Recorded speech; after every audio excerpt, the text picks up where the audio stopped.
Salut Rémi, salut les gars, vous avez bien entendu, c'est à Rémi que va le X-Max Proline. Il est poussiéreux parce qu'il a attendu plus d'un an que je puisse aller chercher là où il était tranquillement. Ça explique aussi qu'il y a un tout petit peu d'huile au niveau des amortos. Rémi va s'en occuper lui-même. Cet engin n'a pris que la poussière, vous allez voir, je vais vous montrer en dessous, il n'a fait que 2, peut-être 3 runs. Petite roulade sur le toit. On a des grosses roues Proline Trencher qui sont géniales, point de vue caoutchouc, utilisation, etc. Elles sont lourdes, mais c'est vrai que bon, quand c'est lourd en bas, bah, ça tient un peu mieux le pavé.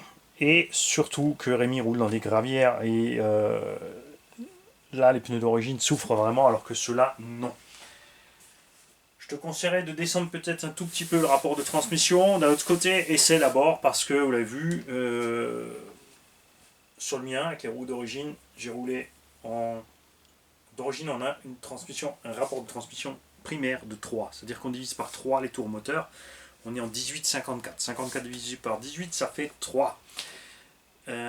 Donc on l'a testé en 2.7, pas de problème, et même en 2.5. Après, le module pour les speedrun, c'est du 2.30, 46-22 ou 20 ou 22, quelque chose comme ça. Là, effectivement, ça chauffe fort, mais vous l'avez vu dans le pré avec RicFu, de Sen Reaper. Moi, j'étais en 17,46, soit 2,67. Je me souviens bien aussi, je ne sais pas calculer, donc. L'engin allait aussi vite que le Sen Reaper, même un poil plus, et on a pu rouler sans chauffe en plein cagnard, en plein soleil. Voilà. Dessus, tu as la Proline brute, tu as les amortos d'origine équipés à l'avant de tiges titane et de 4 Proline réservoirs, donc à compensateur, c'est-à-dire que là-dedans, dans le petit tube, tu as une pastille, un piston sans trou, avec un ressort au-dessus, en dessous. Donc, quand il y a un gros choc, ça comprime le ressort, ça bloque l'huile, l'amorto est plus dur. Quand il y a un petit choc, ça descend moelleusement jusqu'en bas. Ne faites pas l'erreur, souvent je vois des gens en 4x4 tarer les ressorts à fond pour que l'engin soit là. Ça, c'est mauvais. Ok, ça donne un bon look, mais en roulant, ça se renverse plus vite.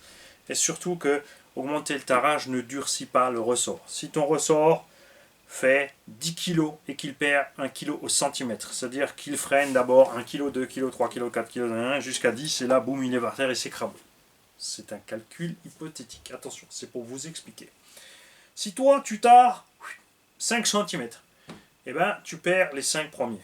Donc, ton amorto ne réagit plus qu'à 5 kg. C'est-à-dire qu'il va être raide, il va mal se comporter, et ensuite, au moment du choc, il va s'écraser parce qu'il n'y aura plus de marge. Il va, en fait, tu arrives à ce qu'on appelle le point de compression maxi, c'est-à-dire à sa force maxi, où il n'arrête plus rien, en fait. Il traverse, il fait boum, et on a quelques vidéos de gens qui roulent comme ça sur YouTube, et on voit clairement que c'est n'importe quoi. Après les sauts, chaque fois il tape, ça va pas du tout. Enfin, il tape pas au sol, mais tu vois que l'engin il s'écrase et il encaisse plus rien en fait. Il ne freine plus la chute. Il tape dur, ensuite boum, il s'effondre.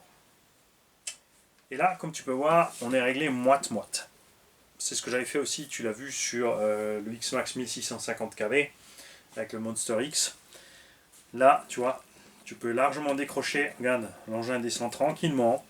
Quand Axel il squatte pépère, il lève le nez mais il garde le contrôle, les suspensions se relâchent et du coup regarde, tu as le petit ressort ici qui peut encaisser tous les petits chocs, et ensuite seulement quand tu freines, le petit se comprime, tu es sur le gros et là il est plus ferme de l'avant, et par contre à l'inverse tu vois, il peut décrocher loin derrière pour ne pas glisser du popotin, tout simplement. Tu peux remonter un peu, mais je te conseille justement de ne pas remonter trop, parce que ça ne change rien à la garde au sol. Il y a des gens qui insistent là-dessus. Quand tu tares le ressort, tu changes la garde au sol. Tu ne changes pas la garde au sol, tu changes la hauteur de caisse statique. Ce n'est pas la garde au sol, c'est une erreur de conversion de la langue anglaise dans les notices. Le ride height, c'est la hauteur dynamique. Ride, c'est rouler.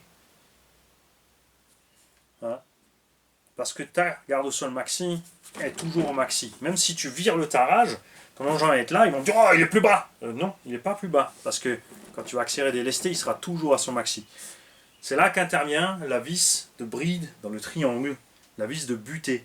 qui empêche le triangle de descendre, donc en diminuant le tarage et en bridant les bras de suspension, ton véhicule sera toujours aussi mou, même s'il est plus bas. Par contre, il sera effectivement plus bas, puisqu'il ne pourra plus monter haut si tes vis ici bloquent tes triangles. Quand tu vas le lever, tes triangles vont venir avec. Donc soit tu as un ressort plus court que le corps d'un morteau, et tu peux jongler donc entre empêcher le triangle de descendre et changer ton ressort pour suivre, parce que fatalement, si tu serres la vis dans le triangle et que ton ressort est au maxi, en comprimant, donc en empêchant le triangle de descendre, tu vas comprimer le ressort. Tu vas donc perdre de la compression de suspension. Ton véhicule va être donc plus raide. Plus tu le rabaisses, plus il va être raide, ce qui va changer le comportement, ce qui n'est pas rabaisser le véhicule, proprement dit. Et l'autre, la seule vraie solution pour changer une hauteur de caisse, c'est des points d'ancrage différents. Pas en angle, parce que quand tu changes les angles, tu changes aussi tes hauteurs de caisse, mais ça influe sur la suspette. Le seul réglage qui n'influe pas sur la suspette, c'est de changer l'ancrage des suspettes, c'est-à-dire d'avoir plusieurs hauteurs d'ancrage au même endroit, dans la tourelle ou le triangle, pour monter ou descendre d'un centimètre. L'autre solution, c'est donc avec 2 étapes, c'est un ressort plus court que ton corps d'un morteau, que tu peux faire suivre, et une vis de butée.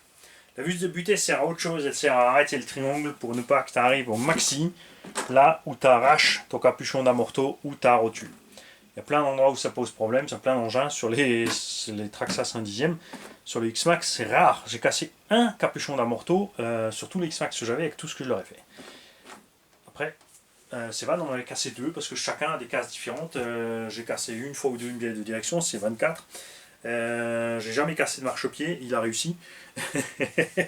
Mais par contre, il a jamais cassé des trucs que moi j'ai cassés. Voilà, chacun son style de conduite, chacun son affaire. Proline brute, pas charmant. Elle est bien, mais pas au niveau clairement des incassables. Surtout pas des incassables alsaciennes parce qu'ils ont mis 4 mm de matos. C'est un compromis entre les deux, ça suffit pour le pilote normal. Ce qui est bien, c'est qu'elle est blanche, pas transparente, et que c'est vrai, les stickers tiennent bien dessus.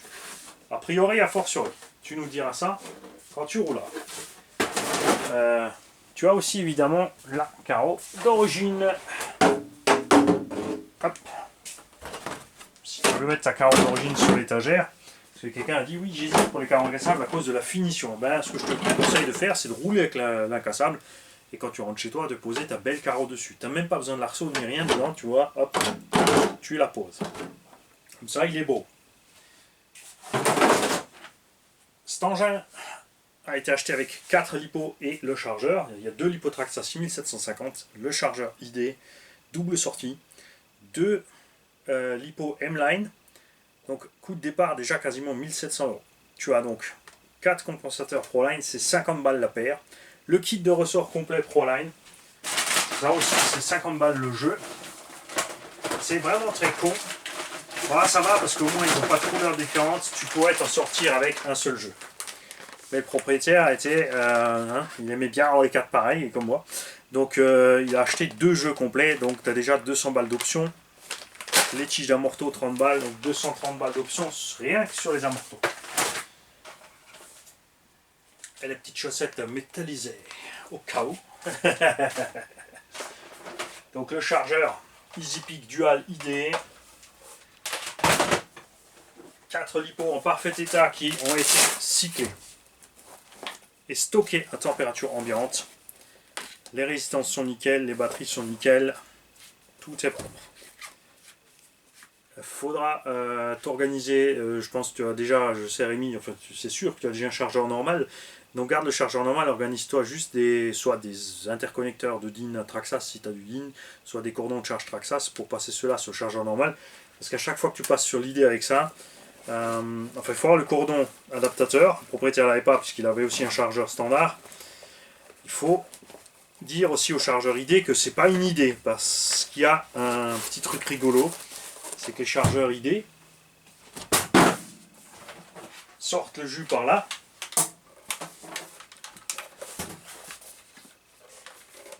Tu as des petites cosses à gauche, à droite, donc faites gaffe. Ça, quand tu te mets de travers dedans, tu peux les enfoncer, ça va te mettre en défaut, donc il faut faire gaffe à ça. Et les batteries normales, tu peux les charger là-dessus. Mais si tu fais ça, il faut que je regarde, tu vois, ça c'est le 3S. Donc ça c'est pas le bon. Je te filerai le bon qui va avec, évidemment. Si tu fais ça et tu le dis pas au chargeur, lui il met pas de jus là-dessus et il se met en défaut. Parce qu'il veut équilibrer là et il comprend pas. Ou alors il y a du jus partout mais justement il comprend pas au niveau des résistances. Tu as évidemment les pièces d'origine avec pour les amortos, les ressorts d'origine. Je vais te les mettre derrière dans le faré. Avec les housses et les autres ressorts, comme ça tu as tout ensemble.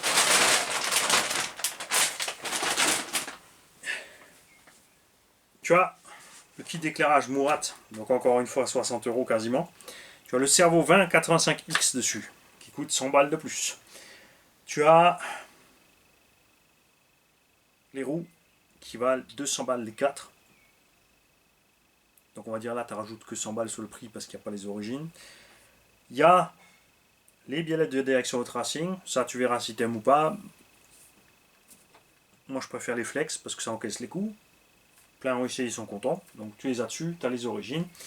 Et tu as avec, parce que justement tu roules en gravière, c'est pour ça que je t'ai proposé à toi cette machine. Et ouais, c'est comme ça, c'est comme ça, c'est comme ça. Du public préférentiel ici.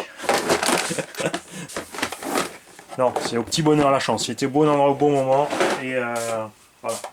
Toi, tu roules en gravière. Tu as le kit complet T-Bone. Donc la plaque inférieure de protection. Le pare-choc T-Bone V2. Toutes les plaques de protection des triangles. Donc il protège aussi les amortos et les tiges d'amortos.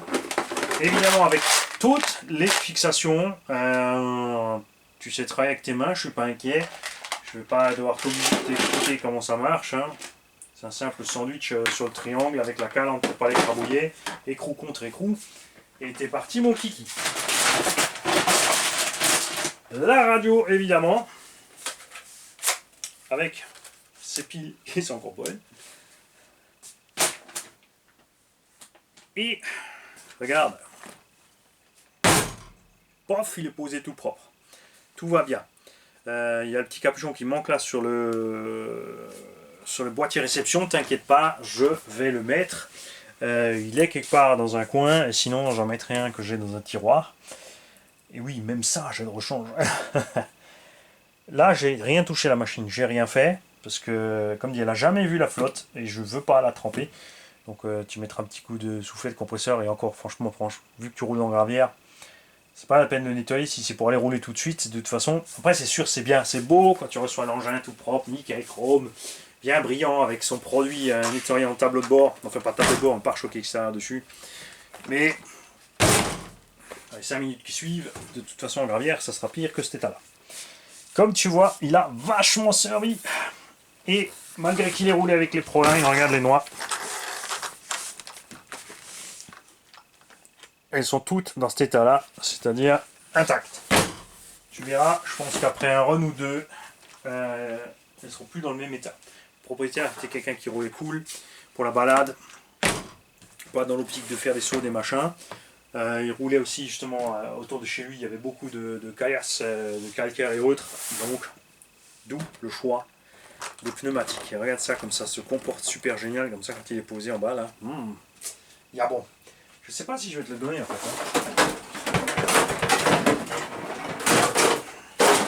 Je vais peut-être le garder pour moi. Non, je ne vais pas mettre la carrosserie, parce que sinon je vais oublier ton capuchon. Je vais chercher ton capuchon, il faut que j'en retienne la caméra.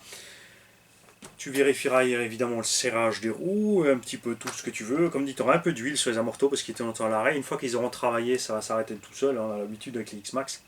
C'est pas un problème du tout. Il y aura le carton d'origine. Plus 500 €. Et oui, c'est un vrai, parce que s'il n'y a pas le carton d'origine, ça pourrait être un faux. C'est vrai qu'on ne peut pas glisser un faux dans un vrai carton. Bon, c'est vrai, il y en a qui ont besoin des cartons pour meubler derrière eux. Pour faire genre, il y a plein de caisses. C'est une farce, c'est une blague, c'est de l'humour. Détendez-vous, détendez-vous. J'oublie certainement plein de trucs. En tout cas, voilà. Hein. Tu vois, même devant, il n'y a pas d'impact sur le pare-choc. Rien du tout.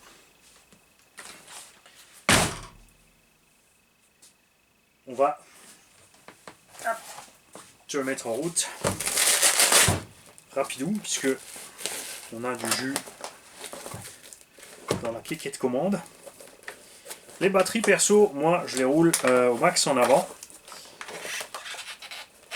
Là, elles étaient montées au max en arrière. Après, elles sont très longues, hein, de toute façon. Et comme vous l'avez pu le constater, c'est vrai que sur les on prend plus souvent les chocs vers l'avant.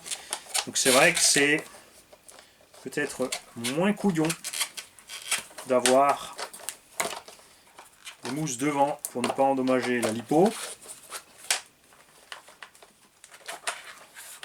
À propos des batteries Traxxas, il faut savoir donc que la première année, elles sont remplacées gratuitement. Si, en garantie, hein, si il y a une défaillance entre les cellules. Si toutes les cellules sont vides, évidemment, là, c'est que l'utilisateur a fait quelque chose de travers, donc il n'y a pas de couverture de garantie. Je me suis renseigné quand même. Hein. Parce que oui, il y a des fournisseurs qui partagent, qui savent communiquer. Et après un an, pour la moitié du prix, tu reçois une neuve. Au-delà des 2 ans, c'est fini.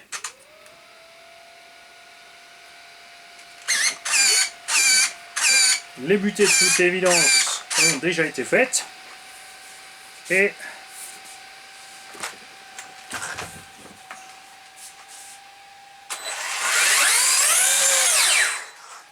il fonctionne. Ce que je vais juste voir. Attends, je vais le faire face caméra.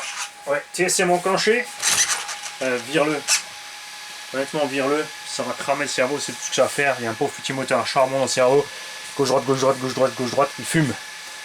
Ce que nous allons voir, c'est s'il est bien en mode full power. Donc, et là, l'erreur la plus commune des utilisateurs Traxxas, c'est de rester trop longtemps sur le bouton au moment d'allumer. Et dès que la lumière est rouge, de lâcher. Et là, tu es en mode programmation du neutre. Et nous, on va dans le mode de programmation des modes. Dans le mode du mode. Petite dédicace à RC Mode Racing. Quand RC Mode Racing modifie le mode du mode, c'est un triple mode. Ok, je sors. Donc tu restes sur le bouton. T'attends le premier rouge là. Surtout, tu lâches pas. Et au premier clignon rouge, là, tu lâches. Et là, on est sûr qu'on est en mode full power. Les batteries font à peu près 700-800 grammes pièce. Les roues font 980 grammes pièce. Donc, ce X-Max fait à vide déjà 2 bons kilos de plus que le mien.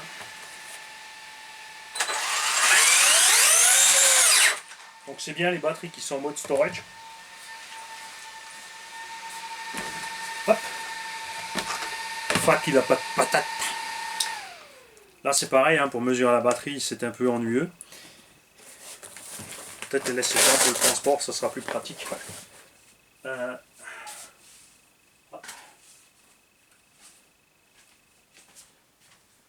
Donc, à tous ceux qui ont des batteries M-Line, êtes-vous contents avec? Tu vois, 389,3,6,9,9. 3,9. Donc, on est super bien équilibré. Alors qu'elles ont attendu 1 an. Elles ont été surveillées, ils ont été checkées, rechargées un petit peu, équilibrées régulièrement, avec amour, par le gardien de ce matériel, qui était Maryse. Un grand bonjour à Maryse. Et là c'est bon, j'ai fait le tour. Je crois. Salut à tous. Et Rémi évidemment fait des vidéos aussi, donc on aura le plaisir, j'espère, de voir des vidéos arriver. On a déjà partagé son Serpent volant. Donc j'espère aussi voir évoluer ce X-Max. Salut à tous.